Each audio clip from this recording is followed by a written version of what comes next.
सगे भैया ने अपनी 15 साला सगी बहन को भी ना छोड़ा। मेरा नाम सीमा है, गोरी चिट्टी और खूबसूरत लड़की हूँ और इस वक्त बीए में पढ़ती हूँ।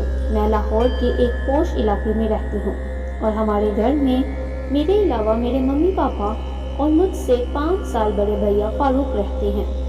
ये वाकया उस वक्त का है जब मैं मैट्रिक में पढ़ती थी और मेरी उम्र 15 साल थी। मैं बहुत ही शरीफ और अपनी क्लास में सबसे ज्यादा खूबसूरत लड़की थी। मेरी मस्तानी चाल, दूध जैसी सफेद रंगत, उभरी हुई छातियाँ देखकर अच्छों के मुंह से राल टपकने लग जाती। मेरी क्लास और दीगर क्लास के अक्सर लड़के मुझे स्कूल में छेड़ते रहते थे, लेकिन मैं इनकी तरफ कभी ध्यान ना देती थी। अब मैं असल मौजू की तरफ आती हूँ।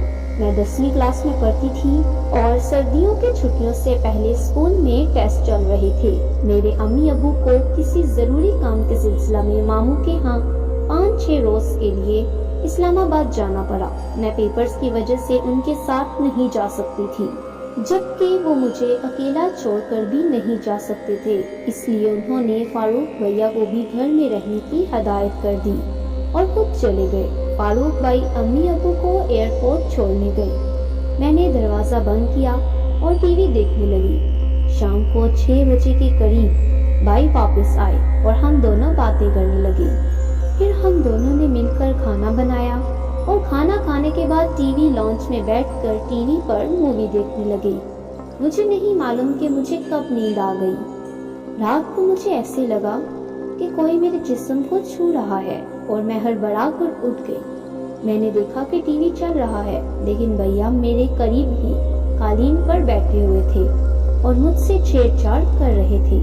इतने में मेरी आंख खुल गई। मैं ये सब देखकर भैया पर भड़क उठी। फारूक भाई, आप ये सब क्या कर रहे हैं?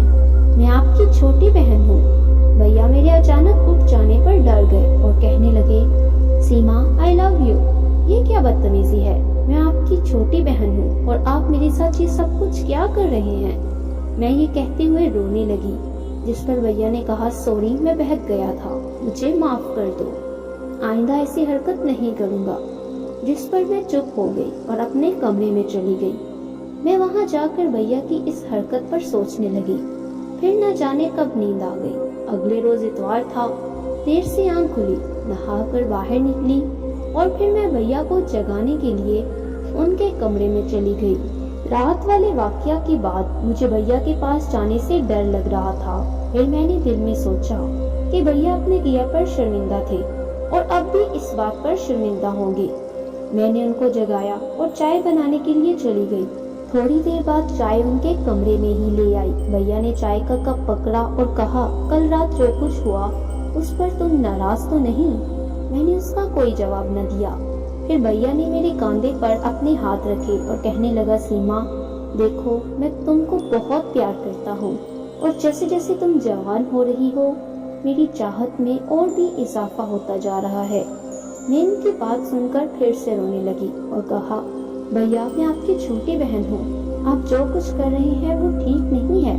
अगर आप पास ना आए तो मैं अम्मी अबू को बता दूंगी। भैया को मेरी बात का कोई असर ना हुआ और ना ही मेरे आंसुओं से उनकी सेहत पर कोई असर पड़ा। भैया ने मेरे कंधों पर अपना सर रख दिया और कहने लगा, सीमा मैं तुमसे बहुत प्यार करता हूँ, मैं पूरी जिंदगी वही करूँगा जो तुम कहोगी, लेकिन मुझे नाराज मत करो वरना मैं मर जाऊंगा। प्लीज तुम मेरी बहन हो, मेरा कुछ ख्याल करो, मेरे ऊपर रहम करो, प्लीज मान जाओ। इसके साथ ही भैया ने मेरे कदमों पर अपना सर रख दिया और वो मुसलसल मुझे कायल करते रहे। मुझे भैया की इस हरकत पर उनसे नफरत होने लगी। मैंने कोई जवाब न दिया और यहाँ से उठने की कोशिश करने लगी, लेकिन भैया ने मुझे पकड़कर बैठा लिया और कहने लगे, सीमा अगर तुमने हाँ ना की तो मैं अपनी जान दे दूंगा। जिस पर मैं डर गई। मैंने उनको सर से पकड़कर उठा लिया, लेकिन बोली कुछ नहीं, जिस पर वो उठकर मेरे पास बैठ गई और कहने लगे, थैंक्स सीमा, तुम बहुत ग्रेट हो और अच्छी भी, मुझे ऐसे ही तुम पर प्यार नहीं आता। और इसके साथ ही भैया ने मुझे पकड़ लिया। मैंने उनसे खुद को छुड़ाने की कोशिश की, लेकिन उन्होंने मुझे गर्दन के पीछे से अपना बाजू डालकर मजबूती से पकड़ रखा था। جس سے میں اپنا منہ بھی نہیں پھیر سکتی تھی۔ میں نے بھیا سے خود کو چھڑایا اور ان سے کہا، بھیا کیا یہ سب کچھ ٹھیک ہے؟ پیار میں سب کچھ ٹھیک ہی ہوتا ہے۔ بھیا نے ڈٹائی سے جواب دیا، اگر کسی کو معلوم ہو گیا تو؟ کسی کو معلوم ہوگا؟ میں تو کسی کو بتاؤں گا ہی نہیں، اور مجھے معلوم ہے تم بھی کسی کو نہیں بتاؤ گی، تو کیسے کسی کو معلوم ہوگا؟ اور کہنے لگے، تو فکر مت کر، کسی کو بھی معلوم نہیں ہوگا۔ میں ان سے رحم کی بھیک مانگتی رہی پر انہوں نے میری ایک نہ سنی۔ اپنے سگے بھائی کو میرے ساتھ یہ سب کچھ کرتے ہوئے مجھے بہت شرم آ رہی تھی۔ میں نے اپنے دونوں ہاتھ اپنی آنکھوں پر رکھ لیے اور مجھے بھیا سے نفرت ہونے لگی، پر میں مجبور تھی۔ بھیا نے خودکشی کرنے کی دھمکی دی تھی اور میں بھیا کو مرتا ہوا بھی نہیں دیکھ سکتی تھی۔ بھیا نے مسکراتے ہوئے کہا، کیا ہوا؟ کیا شرم آ رہی ہے؟ میں نے اپنا منہ دوسری طرف کر لیا۔ مجھے بھیا کے چہرے کی طرف دیکھنے کو بھی دل نہیں کر رہا تھا۔ وہ وحشی درندہ بن چکا تھا اور اپنی ہوس میں مدہوش۔ اس کو یہ بھی یاد نہ رہا کہ میں ان کی سگی بہن ہوں۔ ان پر تو جیسے ہوس طاری تھی۔ میرا چہرہ شرم کے مارے سرخ اور میری ٹانگیں کانپ رہی تھیں۔